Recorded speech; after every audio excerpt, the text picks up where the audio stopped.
Bonjour chers amis téléspectateurs, bienvenue dans votre nouveau numéro de leadership au féminin. Aujourd'hui, je reçois l'une des figures emblématiques de la RDC, Madame Stéphanie Kitoumé.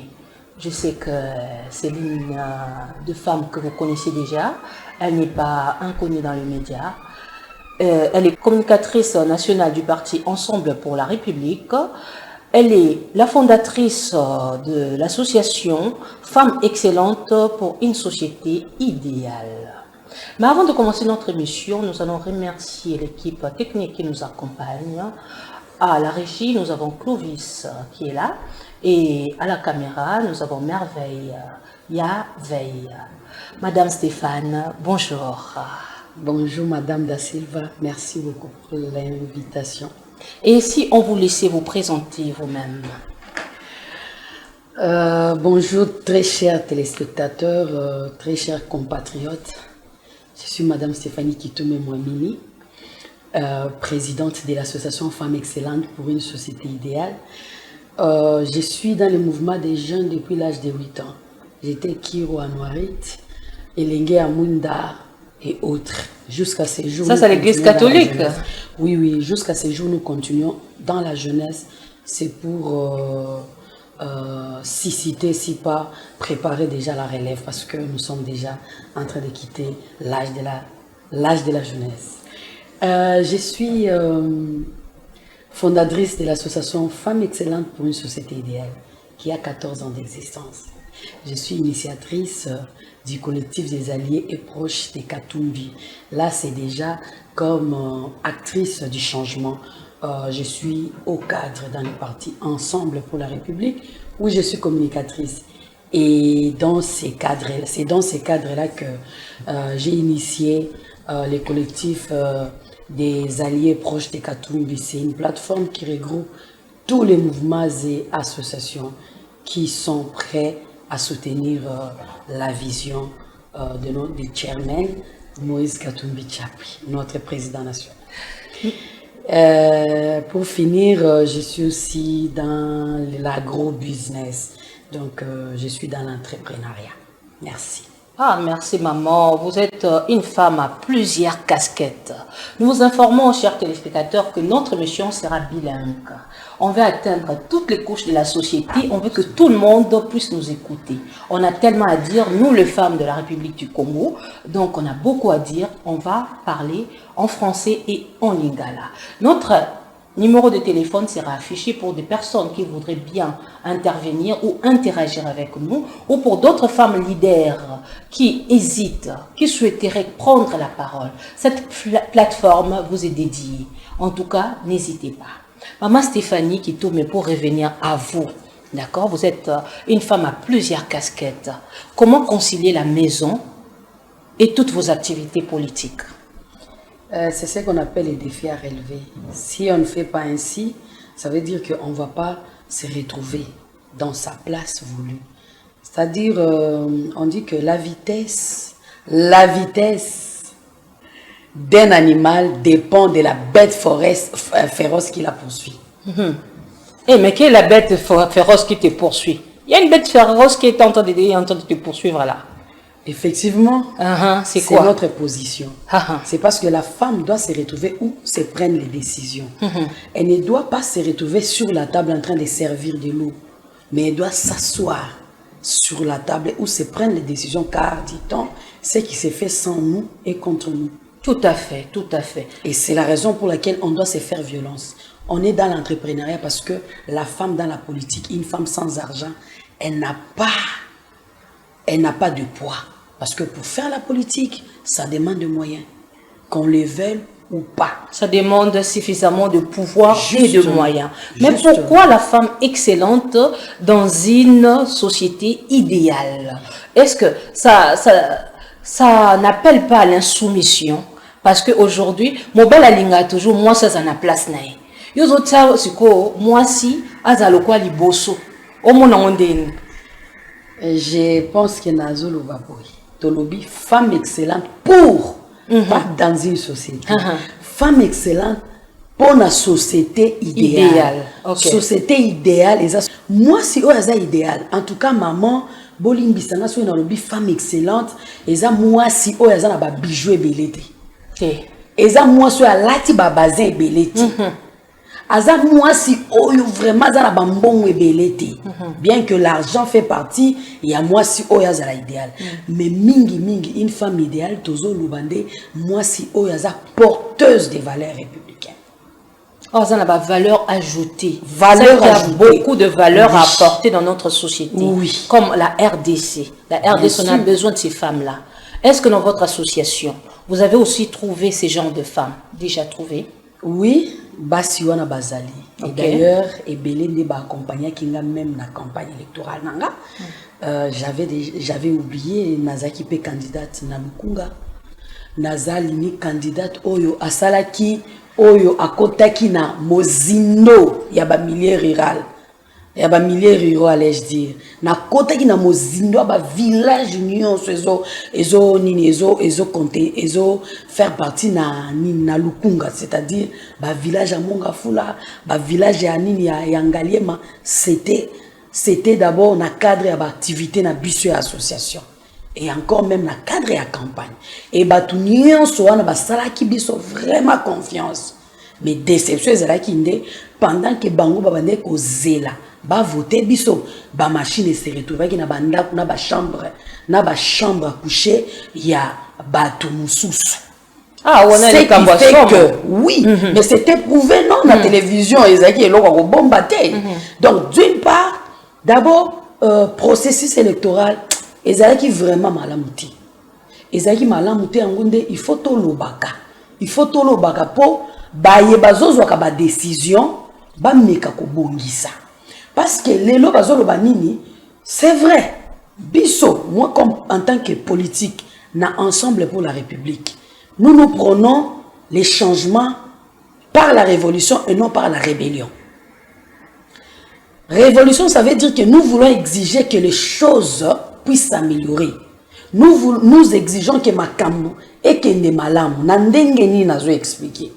Balobi lelo eza eloko moko ya somo lingaki esali eleka na mboka na biso coup d'état o biso nyonso to condamné. Et puis bayi politique biso bayi politique tozoloba nini. Soki mutu alingi azo accéder na pouvoir malamu alanda na nzela ya ba élection ba pona e pour kasa nini accéder na pouvoir. Sikoyo problème eza. Est-ce que ma pona miwana tango ezo salema? Est-ce que ezo respecter ba principe? Mais apparemment bazo respecter ba principe. Mais respect à principe, maman nangai zelana silisa, respect à principe, il fallait zala dès le début. Or dès le début, toko zonga na simate, mais mutunyoso za sincère abiki. O ele kana ki wana ezaki élection te. Il fallait qu'on pese ngo kombo mususu à part combo à élection. Maman Stéphanie, oui. maman. Alors Stéphanie. ce qui s'est passé pour la kimi na cohésion nationale et saigner li to corriger ngo dans l'avenir. Pour nous assurer que Moutouake a battre campagne pour nous assurer en bref que volonté à peuple ne oyo eza respecté parce que ngai nazwa qui passe ya liboso ezai ki ndeke ba machine ezai na ba chambre à coucher à batu mususu et contrainte mususu ezai ki ndeke ba voix nanga ndamba ba voix nanga ona zwaki bao bazwaki moi chance mukia ko kende ko voter parce que selon ba expert balobi ke kaka 7% à ba bureau de vote ne fonctionnait qui normalement les restes ezaki biaisé, c'était du n'importe quoi. Alors na moi mukie wana installé maki maman oko imaginer nazana ba PV nanga nazana presque 2000 voix mais oyebi na journal ya Seigneur bisa ngana combien 160 voix. Mais maman, on est à spéculation parce que à mon côté va poser toute question. Ce que vous montrez qui est fraude des alaki, vous que nous portez plainte. Mais en total, tout le monde a mutu mon côté qui porter plainte. Tout le monde mututé. Maman. Donc c'est que ça n'a pas maman et ce qui est qui lokuta, mais les ba invalider bateau batanga quitté. Ce qui est qui lokuta, mais les ba invalider bateau anate. Mais est-ce que ça a question t'es à mauvais pardon? Parce que tout le babongoté par exemple. Est-ce que question incompétence? Non. Beaucoup le babongoté. Beaucoup le babongoté parce que nous autres là, tu vas préparer ma cambango très bien avant. Et puis, dès le début, tu constatais déjà qu'il y avait une fraude massive où on s'est préparé. Ok. Mais malheureusement, nous tellement on fait foi aux institutions de la République, il y a le président Assené à rassurer Bisso qu'en tout cas, il n'y aura pas de tricherie, Moutou Oyo va voter, Ndekaka Moutou va proclamer. Mais arrivé sur terrain, mon la CENI a zopé 160 voix. Alors que déjà, n'a pas résultat, il y a à peine 9 bureaux de vote et puis il y a déjà plus de 2000 voix. On m'a dit que le côté Zaki Makasi. Et Zaki Makasi. On a besoin de reculer, nous avons besoin d'avancer. Or, pour bien avancer, il faut respecter à principe. D'accord. Mais maman, ce que vous avez élu, ok, projet ni le ngom est assemblée. Vous avez un projet ni parce que le peuple congolais a besoin de oui. Ce qui n'a élu projet mingi on a l'ingénieur memezaki ndeya désenclavement yaba territoire na biso pour que y ait fluidité na facilité de mouvoir parce que yango ne mutu ko memela biso développement. Imaginez-vous ngai naza AS na yeba ki yango te ezande na kolandaka ba émission lokola toza na lotiliki muke na landi émission balobi pour éviter aux la drépanosis pour éviter au botabana SS il faut ça l'examen il faut au na INRB et tout. Or sur le total na territoire national il y a beaucoup de gens beaucoup de couples oyo bazo balana bazana centre ya ko sala ba examen wana te bazana difficulté ya ko bimata na mboka. Pourquoi? Parce que vie déjà eza passi boko senga bango ba utakuna na ba village inde tiba na Kishasa bakovanda wapi et puis mbongo wana kofuta babiloko wana eza wapi. Or to nini projet nanga ezalaki nini soki bafungoli banzela bamemi ba bureau ya proximité ezala makambo ya santé on amène ba centre d'analyse ne fût-ce que na ba chef lieu parce que à un moment on vous parle pour ça la examen wana ya ba nini ya électrophorèse de l'hémoglobine et ça passe. Oh problème na biso ezani déjà bato bazo vivre na pasi o ezanga kombo après bazo zela nouveau-né tala nouveau-né abotami aza mwana ya SS omoni te que pasi likolo pasi bato ba ko souffrir. À part ça na cadre kaka désenclavement wana tango ba accès ezali il y aura même ba école ya qualité il y aura même ba formation à qualité parce que na ba village tozo mona bana bazotanga malamu te quand bazotanga malamu te niveau pe enseignement na ba enseignant ngona bango ça ne marche pas souhait na biso ezaki nde kotia accent sur la redistribution équitable de nos richesses. Ça veut dire quoi? Lokola mboka na biso eza na mbongo ebele esengeli mbongo wana to canaliser yango na ba projet de développement ba bengeki awa projet de développement 145 territoires tozo mona yango wapi mbongo wana eke wapi. Or toza na besoin des enclavements toza na ba produits vivrières lelo pondu e comme cher. Maman, est-ce que vous avez ko choqué yo mboka na biso eza na vocation à kolesa Afrique mobimba na ndambu ya Europe mais lelo na mboka na biso excusez-moi na mboka na biso oyo eza exploité jusqu'à ce jour eza kaka 1% en mabili. Donc ça veut dire que tolinga ki peut to booster to lo bakena ba mbongo na biso wana ba fongola banzela ba sala bilanga. Parce que les gens peuvent vivre aussi de l'agriculture. Les années Moïse Katumbi. Lui, c'est infirmier. L'infirmier n'a pas employé, il belé, puis il s'en sortir. Salaire na bango, quand même. On nourrit na bango, on tangi sa bana na bango. On ne produit, quand on ne produit rien, on ne dépend que de l'extérieur. Il y a un monde de babiloko ya mauvaise qualité. Lelo, na linga qui peut na télé, mais la makambuya. Il faut toté nini na télé, mais la pe makambuya consommation. Ce que nous consommons, la qualité de ce que nous consommons. Aujourd'hui, on nous met dans des bouteilles, excusez-moi, on nous met dans des bouteilles, batel biso soukali, colorant, nama ya saïté, batel biso na bouteille, babengango jus. On a bamboka mususu ezate. Mais nous ici, on accepte tout ça. Alors que, ba produit, excusez-moi, nazo souka, ba produit, santé, sur la santé et ça nocif à la longue et qu'on peut s'habiller au passé. Il y a vraiment beaucoup de choses. Dans le projet Belé, voilà un peu dans Moukousse, on a une assemblée. On est à Moukousse, maman. En tout cas, maman Stéphanie, Batuming Baloba Bongo. Il y a eu beaucoup de députés qui sont passés. Nous, on va faire ceci avec des projets faramineux, tout ça là. Mais à la fin, on n'a rien vu. On ne comprend pas. Une fois que vous êtes élu, vous êtes à l'Assemblée. Est-ce qu'il y a la vaiglette, il y a quelque chose parce que votre parti continue à œuvrer. Oui. Mais qu'est-ce qu'ils font pour la population dans le concret aujourd'hui? Parce que ce n'est pas parce que vous n'étiez pas élu que vous ne pouvez pas œuvrer pour la société. Amen. Oui. Dites-nous. Biso parti na biso ezako œuvrer toujours na faveur ya peuple. La preuve en est que ndenge moninga boena outi la manifestation mususu na parti. Na parti touti koza na activi mululu ya minene milulu ya minene bon bon ninga le ko nini et boya ka. Même en français maman toyoka. Nous venons d'une très grande manifestation au niveau du parti. C'était à l'occasion de l'élection, si pas de la victoire de notre très chère maman, c'est l'honorable princesse Dominique Inamizi, qui était élue avec brio comme rapporteur adjoint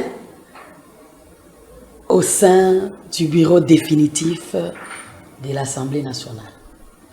Alors, to sepe na miloulouana et puis te remercier, si pas te saluer sur son patriotique, te saluer bravoure, yabaye député, ya majorité, oyo ba croire na ba qualité, ya madame Dominique, ya ba oyo parce que na opposition, nenge na biso tozaki kaka na 23 députés, mais yé azui 203 voix. En tout cas, félicitations à elle. Merci beaucoup. Donc, ça veut dire que ceux qui ont eu 223, Tolongoli, donc il y a eu 180 députés en majorité. Parce que là-bas, dans l'Assemblée nationale, l'Assemblée est sacrée, c'est la représentation nationale du peuple. Alors, Bazalaki Mukoloana, Balongolaki ba acquaintance, Balongolaki ba partenance, ils ont mis l'intérêt du peuple congolais.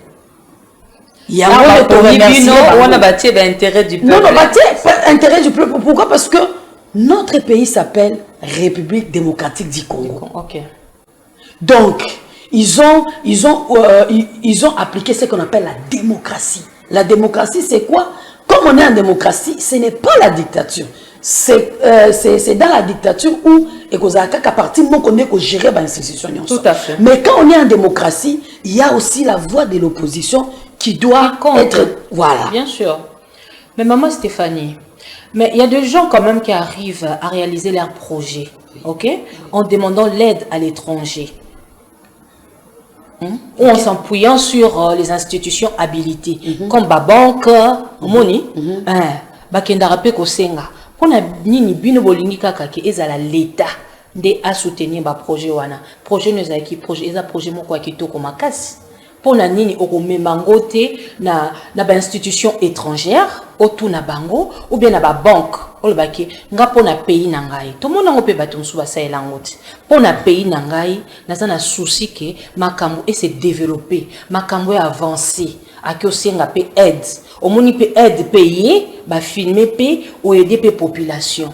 Pour nani kaka, ezate les kamukezo lingande kaka pouvoir. Nakolo babouye balobaka, la charité bien ordonnée commence par soi-même. Et on dit, il y a un adage qui dit, aide-toi et le ciel t'aidera. Tout à fait. C'est-à-dire, avant si elle est aidée, avant batoua n'a pas aider biso. Il faut vraiment que tu sois sérieux. Ah, donc tu sois sérieux, hein? Tu sois sérieux, nana. Yo, ozo kama kambo zo kanamboka na biso te. Nazo yo kama mama. Ya mutu alobi ke mboka zo tambola bien te neti Mike Mukebai bakangi aza na prison plus d'une année sans jugement. Pendant qu'ils ont battu ba détourné ba milliards. Et puis ba milliards en francs congolais te dollars. Oh bazo tambola na bango libre. Baza na bango libre. Oh eza mbongo ba contribuable. Eza mbongo na biso. mutu nyonso aza na sang ezo couler à congolais na mutu nyonso azwi nationalité par acquisition bango nyonso baza na droit ko vivre malamu na mboka oyo mais toza wapi lelo yango nde tozo senga merci beaucoup le quoi déjà bureau assemblée nationale les a déjà installé tozo la gouvernement pèse à la installé et puis to compter les sous na bonne foi y a président de la République paye à y a premier ministre à lobby à contenir compte na ba probité morale ozomo ezande ba valeur wana stango ozomo na mboka maman bazolo batango ozomo na mboka nini mbongo mboka il faut tala na village ninge bana bazomelaka mai ya salité mai kaka oyo eza ya fleuve bazomelaka tant ba pesi mbongo il faut toza na probité morale ngini mama yo kanisi député za na salaire non ministre za na salaire. Pourquoi pas se contacter na solde na yo et puis au sein musala ndenge longo bani pona peuple za la bien il faut un moko te okaka soni mboka na biso eza susu mboka lokumu te tant ba moni congolais bazomona ke ba o ba amibi ba moins sérieux tu vois il faut d'abord na o muki otoza nango to telema nango nano comme ça nde aide wana tant to kosenga ba mona ke non baza déjà sur la bonne voie mais soki ba la bonne voie soki volonté ezate ata yo moko na yebi ke oui en tant qu'association je sais qu'en tant qu'association na ko senga nanga mais tant pe ko senga za ba association musu ba lekaka na ba institution à l'état baleki na institution siko tangu okomo senga mbongo na ekotaki ekomi kendaki zonga kitu donc nous avons beaucoup de choses à revoir mutuna mutu face à la musala na niveau na ye suivi pe esengeli ya eza eloko zo bomba mboka na biso zande corruption na tozoloba corruption na eza suivi eza nini bazo eloko zo pesa ngo vitamine zande impunité pour ceux qui yo yibi na moni ba pinir yote ngape na royibati pour la côté mais soit mutu ayibi yango ndenga na lobaka pona za mukristo mutaboma mzee Laurent Désiré Kabila na bato nyonso basisa na assassinat na ya en tout cas nzamba limbisa bango parce que tata on azalaki akonomé on atongo na midi ayoki ko yibaki na poko sali enquête et que ba prouver que yibaki c'est que lobi na tongo non seulement ba kokanga yo ba kobotola na nyonso yibaki alingeti wana jila lingeta zo sala musala malamu. Mais là, on y les a causé impunité. A sali musala, a té sur la table, a lobby, a va détourner, mais bazo kangate. Mais président, il y a que la justice est malade. Avec ça là, maintenant, tu comment vivre dans la loi des talions. Et pour aidant, et puis, tu comme donc monde en quoi. Moutuna, dans monde d'aba homme fort. C'est ce qui est malheureux. Les gens continuent de souffrir davantage et les autres, se retrouver. Mais qu'est-ce que vous attendez du gouvernement qui va sortir là? Qu'est-ce que vous attendez? Et sengeli batabiso batu oyo ba sengeli ko sala musala mala. To lingi na gouvernement oyo alternance sengeli ezala. To komi lelo plus de 100 millions de Congolais. Ezaka ka mitu moko tende bako sala musala. Bato ya buanya bato ya mayele ba biso nyonso tozali. Ba pesa biso chance to sala pe musala ba mona ndenge biso to ko sala ki retourner. Pourquoi on parle de l'alternance? Alternance ne pesa ka émulation. Et puis ça a esprit à compétition positive. Tout à fait. La compétition positive. Alors, ceux qui ont eu à Sali, abîmé à qui, ou ton sous-soyé à Sali, abîmé à qui, et qu'on pouvait venir, nous tournons notre olingaka, gasoil nazo sali fonatika empreinte nanga. Pour voir mon apeke, nazaki, makas. Yangonde. On ne dit pas que, ballon la bateau, parce que bango nyon so bazaki ba médiocre. Non. Oya si à Sali.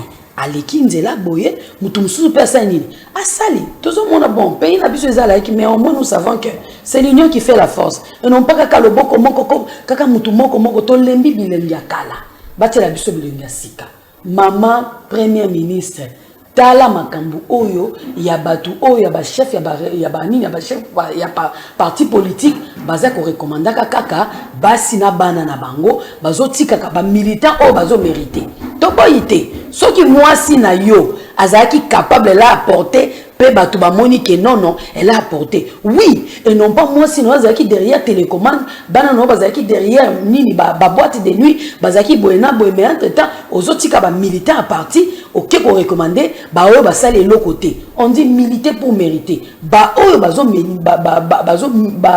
militer nde ba oyo sengeli botia bango na bibonga to pesa na ka chance eza pe mabete botie mutu quand na lobi papa Musée Laurent Désiré Kabila batie mutu so mutu wana kokite ba longole batie mutu mususu ba biso nyonso toza wana bo mekaka na biso bomona soki tokokate soki tokokite bolongole biso botie batu mususu. Chers amis téléspectateurs, en tout cas, nous demandons juste l'alternance pour le gouvernement sortant.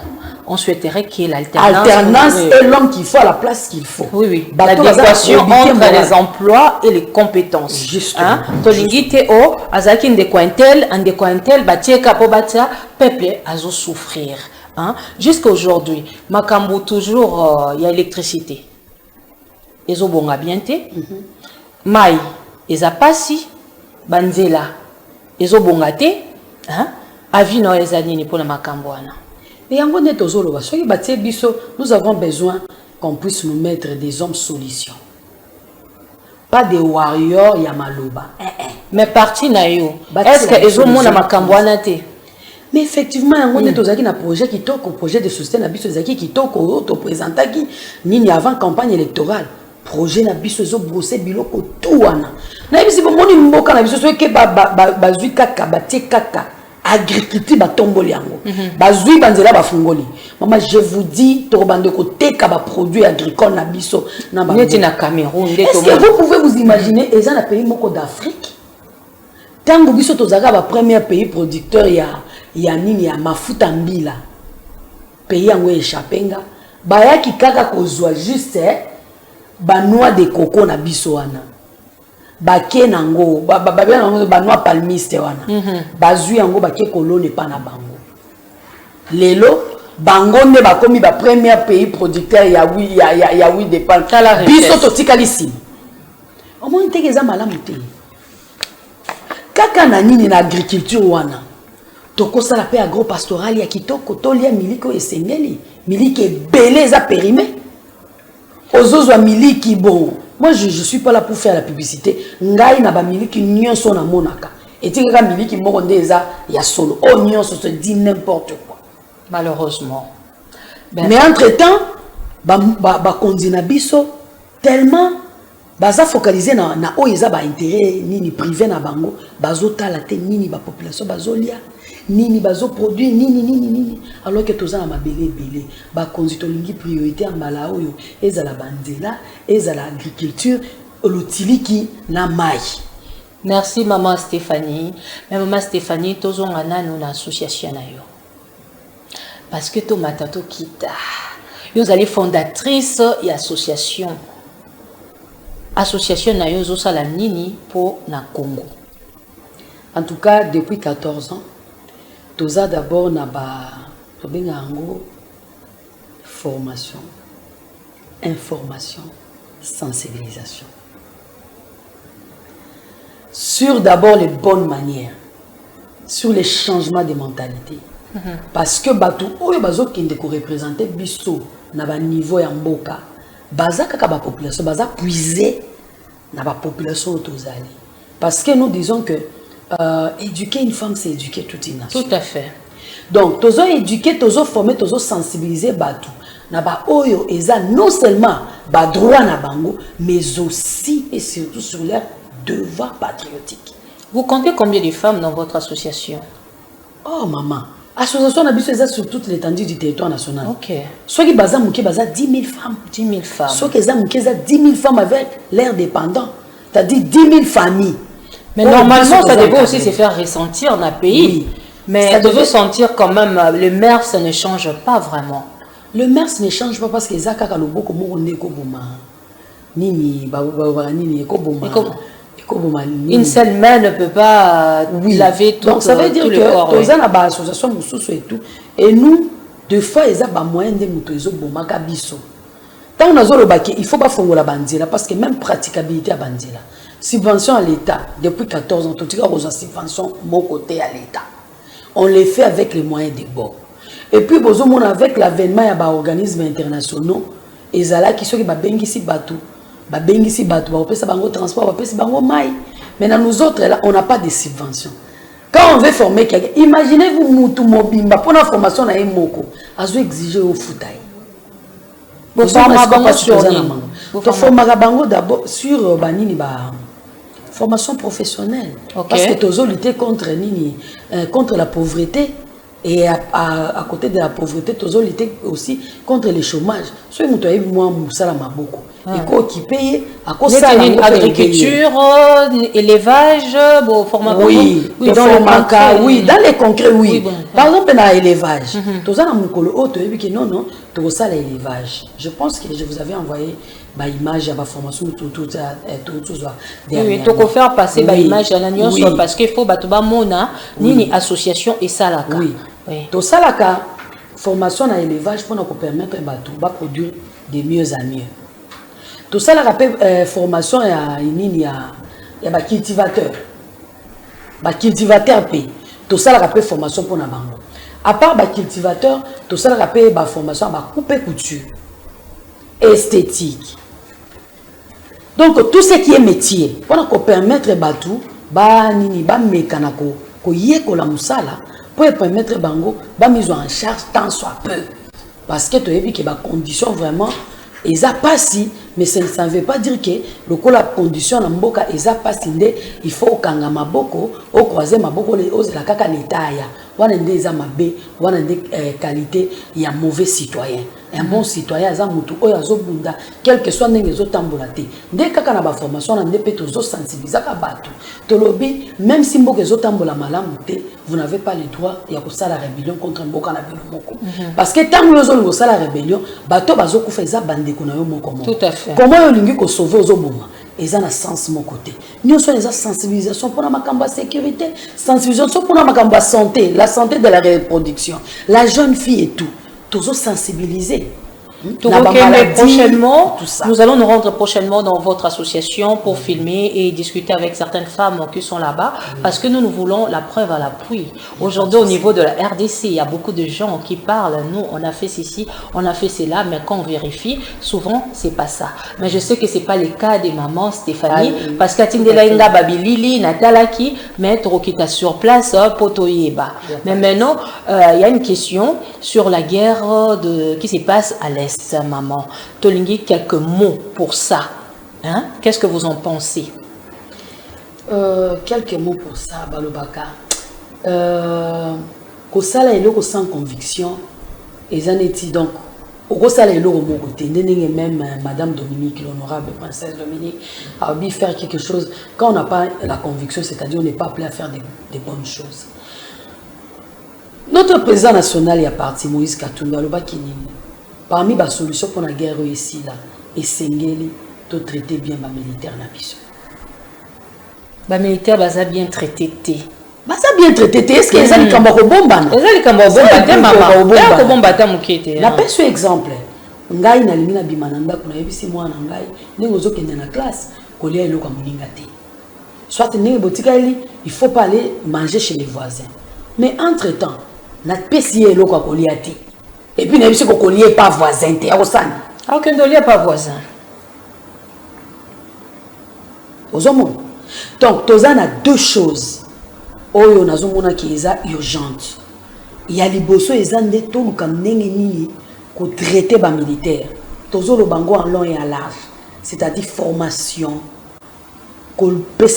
salaire, motiver bango, ainsi de suite. D'une part. Et d'autre part, l'État na biso azana musala ya kolongola bambuma mabe na kati ya armée na biso otozo benga na lopoto des traîtres parce que tozo mona batu mususu mbongo l'État azo pesa mbongo azo se retrouver mais entre-temps azo kokendaka ko collaborer na banguna na biso. Donc il y a un problème, il y a patriotisme. Justement. On sensibilise au patriotisme. Maintenant, essayez le service à sécurité, le service à renseignement, le vraiment matori, le miso, la bien qui nous trahit. Parce que balobi eloko eliaka nyamaliaka lidesu autaka libanda lidesu yazakana kaka lidesu. Maman Stéphanie, merci beaucoup d'engo répondre à l'invitation à Bisso. Pour clôturer cette émission, qu'est-ce que tu peux nous dire? Merci beaucoup une fois de plus pour votre invitation.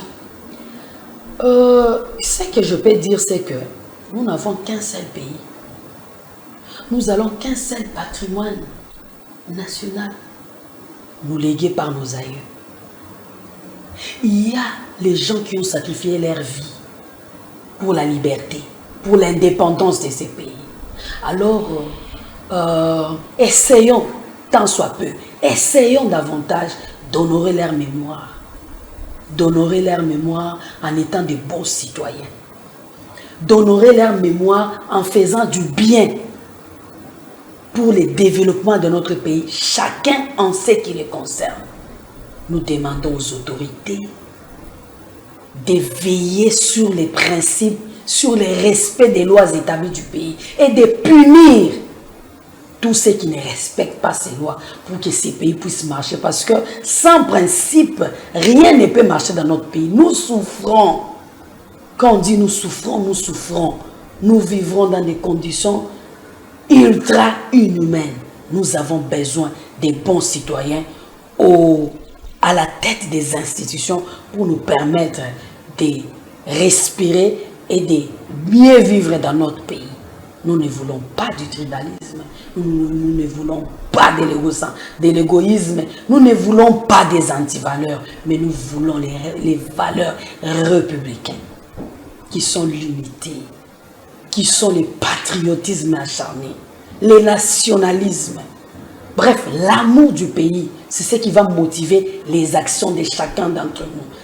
Ça veut dire que chacun de nos actes, chacune de nos actions puisse graviter autour du nationalisme. Je vous remercie. Chers amis téléspectateurs, merci de nous avoir suivis.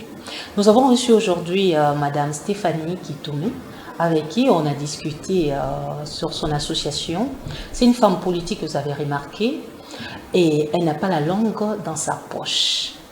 Cette plateforme vous est dédiée. Venez prendre la parole dans le leadership au féminin. Je remercie M.